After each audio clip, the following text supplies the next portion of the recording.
मेरे साथ प्रचंड आवाज में दोनों हाथों को ऊपर कर जोर से बोलिए, दूर दूर तक आवाज जानी चाहिए। भारत माता की, भारत माता की।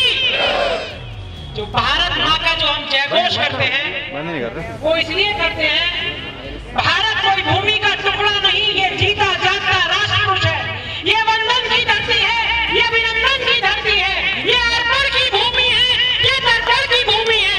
इसकी नदी नदी हमारे लिए गंगा है और इसका कंकड़ कंकड़ हमारे लिए शंकर है। हम जिएंगे भी तो भारत के लिए और मरेंगे भी तो भारत के लिए, और मरने के बाद अगर हमारी अस्थियों में कोई गंगा जल में कान लगाकर सुनेगा तो एक ही आवाज आएगी, भारत माता की। आज सबसे पहले भारत माँ के महान सपूत, महान किसान नेता, इस देश के पूर्व प्रधानमंत्री स्वर्गीय चौधरी चरण सिंह जी के चरणों में शीश झुकाकर नमन करता हूँ, विनम्र श्रद्धांजलि अर्पित करता हूँ। महान स्वतंत्रता संग्राम सेनानी ठाकुर मलखान सिंह जी, नवाब सिंह चौहान जी व पंडित श्रीनिवास शर्मा जी के चरणों में शीश झुकाकर नमन करता हूँ, व श्रद्धांजलि अर्पित करता हूँ। आज इस जिला पंचायत के परिसर में हम सबके बीच में मौजूद जो हमको अपना आशीर्वाद देने आए हैं, हमारे प्रेरणा स्रोत वे मार्गदर्शक, जिनकी आवाज में मिठास भी है, प्यार भी है, विनम्रता भी है और शेर की तरह गरजने की शक्ति भी है, ऐसे भारतीय जनता पार्टी के मजबूत स्तंभ ब्रज क्षेत्र के क्षेत्रीय अध्यक्ष परमादरणीय मैं बाबूजी रजनीकांत महेश्वरी जी का हृदय की गहराइयों से आपका स्वागत करता हूँ, वंदन करता हूँ, अभिनंदन करता हूँ। आज हम सबके बीच में मौजूद मेरे पूज्य पिताजी माननीय मंत्री श्री ठाकुर जयवीर सिंह जी, जनपद अलीगढ़ के लोकप्रिय जिलाध्यक्ष, जो प्रत्येक कार्यकर्ता को मान सम्मान देने का काम करते हैं, जो प्रत्येक कार्यकर्ता को अपने परिवार का हिस्सा मानते हैं, ऐसे आदरणीय मेरे चाचा ऋषिपाल सिंह जी, अध्यक्ष जिला पंचायत अलीगढ़, बड़े भाई श्री उपेंद्र सिंह नीटू जी, और हमारे स्नातक के विधान परिषद के सदस्य आदरणीय मेरे चाचा मानवेंद्र प्रताप सिंह जी, और सिकंदर राव से चलकर आए, जिनका सिकंदर राव की धरती पर एक लंबा इतिहास रहा है जनसेवा का, ऐसे आदरणीय मेरे मामा यशपाल सिंह चौहान जी, और उत्तर प्रदेश में भारतीय जनता पार्टी में प्रदेश मंत्री का दायित्व संभाल रही ऐसे आदरणीय मेरी बुआ जी पूनम बजाज जी, पूर्व में जिला पंचायत अध्यक्ष रही, वर्तमान में कोऑपरेटिव बैंक की चेयरमैन आदरणीय श्रीमती उमेश कुमारी जी, पूर्व में जिला पंचायत अध्यक्ष रही, कोल से विधायक रही आदरणीय श्रीमती रामसती कटेरिया जी, और पूर्व में अलीगढ़ से जिला पंचायत अध्यक्ष रहे आदरणीय मेरे चाचा चौधरी सुधीर सिंह जी। और यहाँ पर उपस्थित अगर मैं नाम लेना शुरू करूं तो बहुत लंबी श्रृंखला हो जाएगी। मैं ज्यादातर यहाँ पर सभी लोगों के नामों को जानता हूँ। हमारे इजलास से लोकप्रिय विधायक आदरणीय राजकुमार सहयोगी जी, और यहाँ पर उपस्थित सभी भारतीय जनता पार्टी के वरिष्ठ पदाधिकारीगण, और यहाँ पर मीडिया से आए हुए सभी मेरे पत्रकार बंधु, मैं आप सभी का स्वागत करता हूँ, मैं अभिनंदन करता हूँ। और जनपद अलीगढ़ के कोने कोने से आए हुए सभी मेरे सम्मानित मेरे परिवार के सदस्यगण, आप सभी के चरणों में शीश झुकाकर मैं आप सभी का स्वागत करता हूँ, वंदन करता हूँ, अभिनंदन करता हूँ। और उपस्थित इस देश का भविष्य, इस सुनहरे भारत का निर्माता युवा शक्ति को भी मैं प्रणाम करता हूँ, नमन करता हूँ। इस मिट्टी में कुछ अनूठा है जो कई बाधाओं के बावजूद हमेशा महान आत्माओं का निवास रहा है। सरदार पटेल जी के ये अनमोल शब्द इस देश की महानता को सही दर्शाते हैं। आज इस 21वीं सदी के इस दौर में आजादी के इस तोहफे के लिए आज हमें अपने सभी महान स्वतंत्रता सेनानियों को नमन करना है। साथ ही साथ ये प्रण लेना है कि हम सभी एकजुट होकर भारत को विश्व का सबसे आधुनिक व सर्वश्रेष्ठ देश बनाने का कार्य करेंगे। आज जब हम हमारे चाहिए। इसी मिट्टी में जन्मे वीर सपूत, जिन्हें अलीगढ़ के शेर के नाम से जाना जाता है, जिन्हें अलीगढ़ केसरी के नाम से जाना जाता है, ठाकुर मलखान सिंह जी, नवाब सिंह चौहान जी, श्रीनिवास शर्मा जी, जिन्होंने न केवल इस देश को आजादी दिलाने में अपना महत्वपूर्ण योगदान दिया, बल्कि साथ ही साथ समाज में सबको शिक्षा प्रदान करने का महत्वपूर्ण कार्य किया। वो सभी लोग बहुत ही बुद्धिजीवी थे। वे मानते थे कि समाज के विकास के लिए शिक्षा अति आवश्यक है। आज हम उनको और उनके अच्छे कामों को याद करते हुए ये प्रण लेते हैं उपस्थित सभी लोग कि हम उनके जीवन से सीख लेंगे, प्रेरणा लेंगे, निर्माण में अपना योगदान देंगे। इस देश के महान किसान नेता, किसानों के मसीहा, जिन्होंने सदैव किसानों की आवाज को बुलंद तरीके से उठाने का काम किया, ऐसे स्वर्गीय चौधरी चरण सिंह जी, जिन्होंने गांव, गरीब, किसान, मजदूर, नौजवान के कल्याण एवं उत्थान के लिए अपना संपूर्ण जीवन अर्पित कर दिया।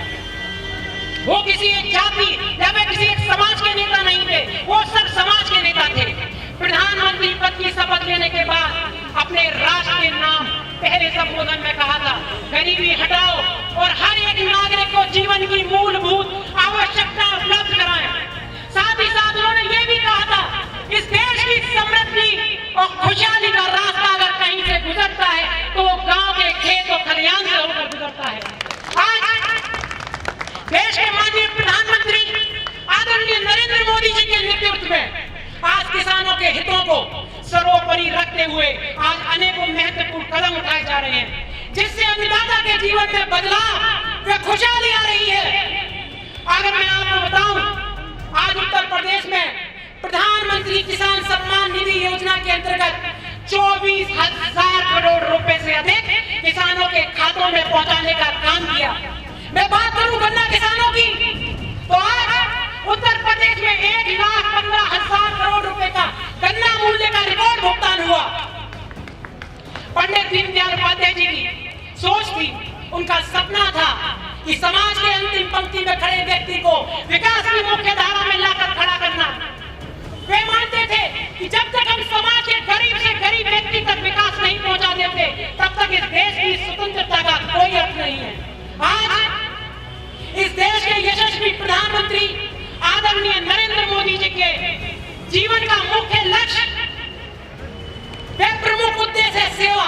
इस देश की सेवा, भारत की सेवा, गरीब की सेवा, मजदूर की सेवा, दलित की सेवा, पिछड़े की सेवा, शोषित की सेवा और समाज के अंतिम पायदान पर खड़े व्यक्ति की सेवा करना उनके जीवन का लक्ष्य है और मुख्य ध्येय है। जिन्होंने इस देश की तकदीर और तस्वीर को बदलने का काम किया, जिन्होंने विश्व पटल पर भारत का मान सम्मान बढ़ाने का काम किया। आज माननीय प्रधानमंत्री नरेंद्र मोदी जी के नेतृत्व में आज अयोध्या की नगरी में भव्य राम मंदिर का निर्माण हो रहा है। ये हम सभी के लिए बड़ी गर्व की बात है। जिस देश के प्रधानमंत्री दिन रात बिना स्वार्थ के, बिना थके जनता के हितों के लिए कार्य करते हैं, उस देश को ऊंचाइयों से छूने से कोई नहीं रोक सकता। भारतीय जनसंघ के संस्थापक श्यामा प्रसाद मुखर्जी, जिन्होंने भारत और कश्मीर की अखंडता के लिए अपने प्राणों की आहुति दे दी, उन्होंने कहा था, एक देश में दो विधान, दो निशान, दो प्रधान नहीं चलेंगे।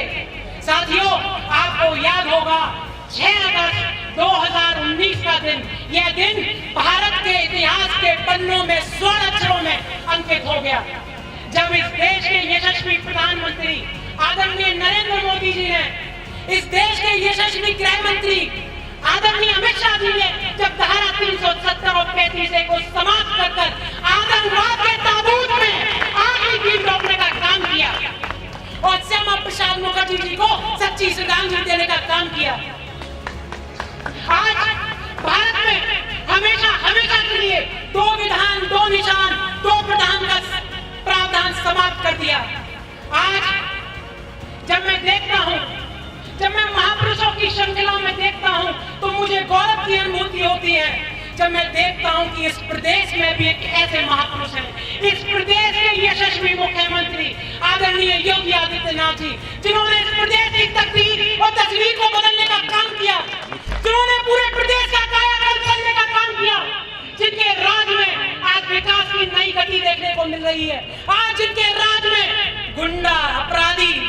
या तो प्रदेश की सीमाओं को छोड़ गए हैं या फिर सलाखों के पीछे हैं।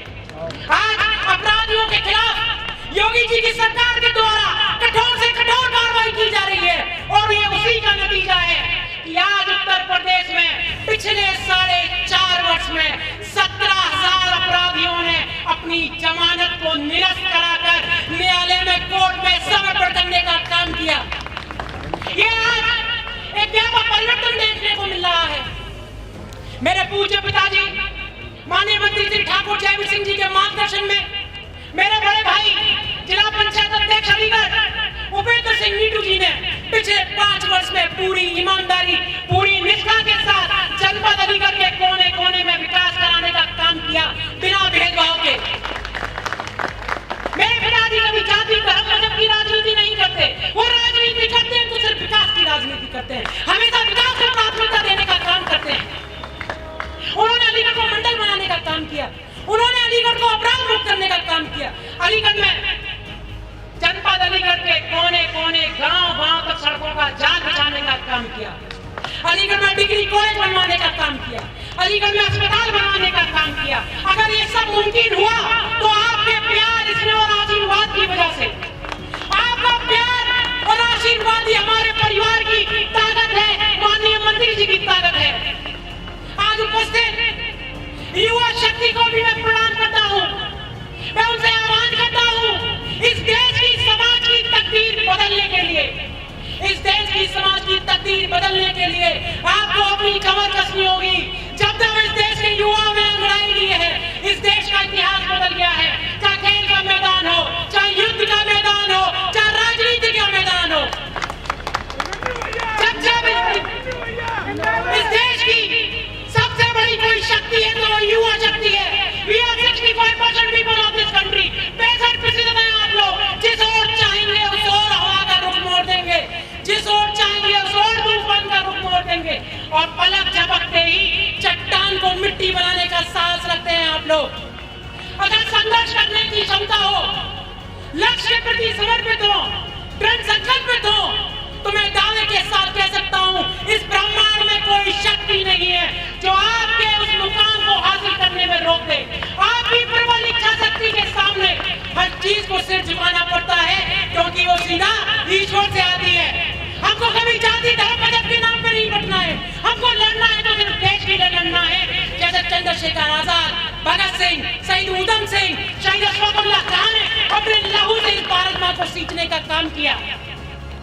किसी शायर ने कहा है लहरों को साहिल की दरकार नहीं होती, लहरों को साहिल की दरकार नहीं होती, हौसला बुलंद हो तो कोई दीवार नहीं होती। जलते हुए चिरागों ने आंधियों से कहा उजाला देने वाले की कभी हार नहीं होती। 2 लाइन के साथ अपनी वाणी को बयान करूंगा। खोल दो